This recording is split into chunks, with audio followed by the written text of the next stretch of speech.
Herkese merhaba sevgili takipçilerim. Seyda'nın Örgü ve YouTube kanalıma hoş geldiniz. Bugün sizlere şişi bayan yelek örneği anlatacağım. Örneğimiz için böyle orta kalınlıkta vizon renginde ip kullandım. 3 numarada şişim var sevgili izleyicilerim. Örneğimiz bakın hem kolay hem de zevkli bir örgü. Her yaşa uygun tam böyle bayan yeleği yapabileceğiniz bir örnek. Şimdi örneğimiz arkası bu şekilde. Bakın en kolay örgülerden bir tanesi. Ön yüzü de bu şekilde. Şimdi bir örneği için 5 ilmeğe ihtiyacım var. Arasında da 3 tane ilmeğim var. Toplamda 8 ilmek. 8 ilmekten oluşan bir model bu sevgili izleyicilerim. Örneği ve arası için. Şimdi bugün sizlere 2 tane örneğini anlatacağım. Hem arası hem de örneği için 8 ilmek dedik. Şimdi modelimize ön yüzden başlıyorum. Şöyle yeleğimiz parçası burada dursun.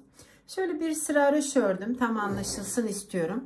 Örgüme ön yüzden başlıyorum. Şimdi kenar ilmeği ile beraber burada 3 tane ilmeğim var. Kenar ilmeğinden sonra 2 tane araş ördüm. Şimdi örneği içinde 5 tane düz örüyorum. 3 4 5. Yine arada 3 tane araş örüyorum. Şimdi tekrar 5 tane ilmeğimi düz örüyorum. 2 3 4 5. Kenarlarda da ikişer tane araş örüyorum ve kenar ilmeğiyle sıramı bitirdim. Ön yüzden modelime başladım. Arka yüze geldik. Arka yüzde bütün ilmeklerimizin tamamını ters örüyoruz değerli izleyicilerim. En kolay yelek örneklerinden bir tanesi. Tamamını bakın şu an ters örüyorum. Biraz hızlı geçiyorum arka yüzü. Kenar ilmeğiyle sıramı tamamladım. Şimdi örgümün ön yüzüne geldim. Ön yüzünde kenar ilmeğimden sonra burada 2 tane ilmeğimi araş örmüştüm. Şimdi 5 tane düz olan ilmeğimin ikisini önce sağa doğru bir aldım.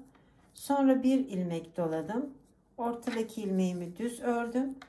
Tekrar bir ilmek doluyorum. Şimdi de sola doğru ikisini bir aldım.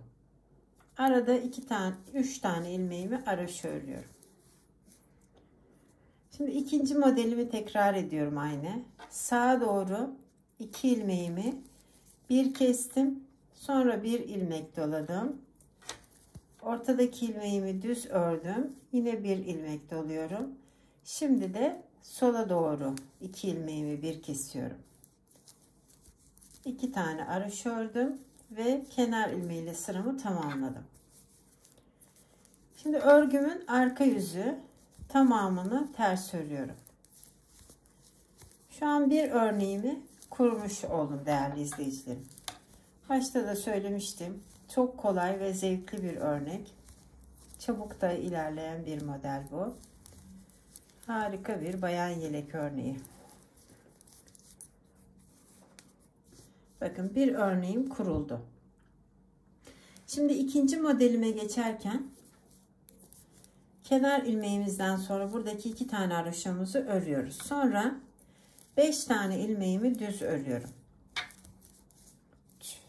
4 5. Arada 3 tane ilmeğimi araş örüyorum. Zaten belli. Tekrar 5 tane ilmeğimi düz örüyorum. 5. 2 tane araşa ve kenar ilmeğiyle sıramı bitirdim. Arka yüzün tamamını ters örüyorum. O arada siz örneğimi yakından izleyin. Ön yüze geldiğimiz zaman modelimizin ikinci örneğini kurmuş olacağız. Tamamını ters örüyoruz bir sıra. Aslında arka yüzün tamamı hep ters. Sadece modelimiz ön yüzde kuruyoruz.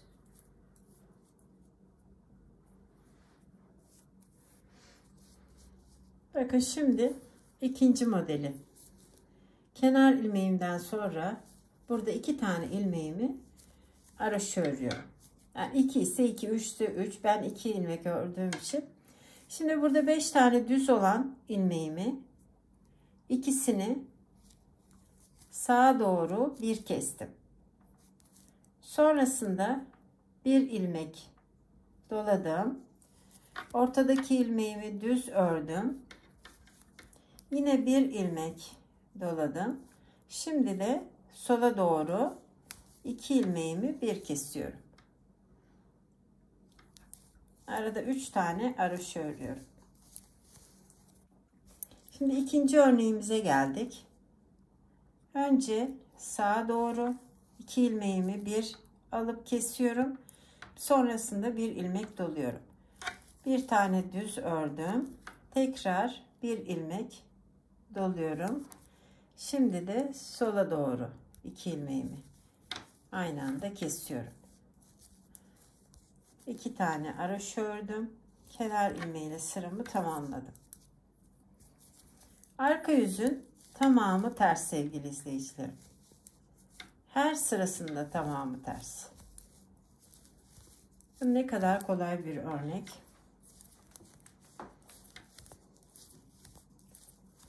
Ben böyle sıramı tamamlıyorum. Ön yüzde bir sırada düz örüp bugünkü videomu bitireceğim.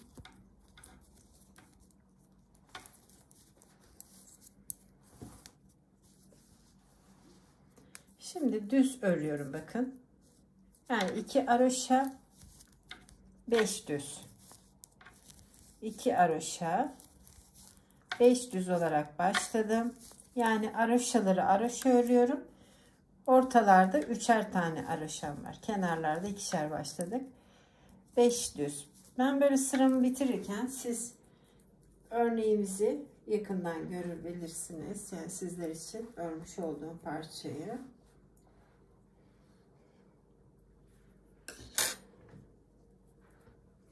Şimdi modelimizin arka yüzünde tamamını ters ördükten sonra ön yüzde tekrar 2 sağa bir dolacağız. Bir düz bir dolayıp 2 de sola kesiyoruz. Yani çok basit bir örnek sevgili izleyicilerim. Bakın. Harika bir örgü. Şöyle kahverenginin üstünde de gösterelim. Daha net anlaşılsın. İkisi de ayrı güzel durdu. Tabii bu daha açık renk olduğu için. Ama vizon rengine de harika yakıştı bu model. Umarım sizler de beğenip yaparsınız değerli izleyicilerim. Bakın örneğimiz hem kolay hem de zevkli dedik. Beni izleyen herkese ayrı ayrı teşekkür ediyorum. Kanalımıza abone olduğunuz için de ayrıca teşekkür ediyorum. Bizi izlemeye devam edin. Hoş kalın, hoşça kalın. Örgüyle ve sevgiyle kalın değerli sevgili izleyicilerim diyorum.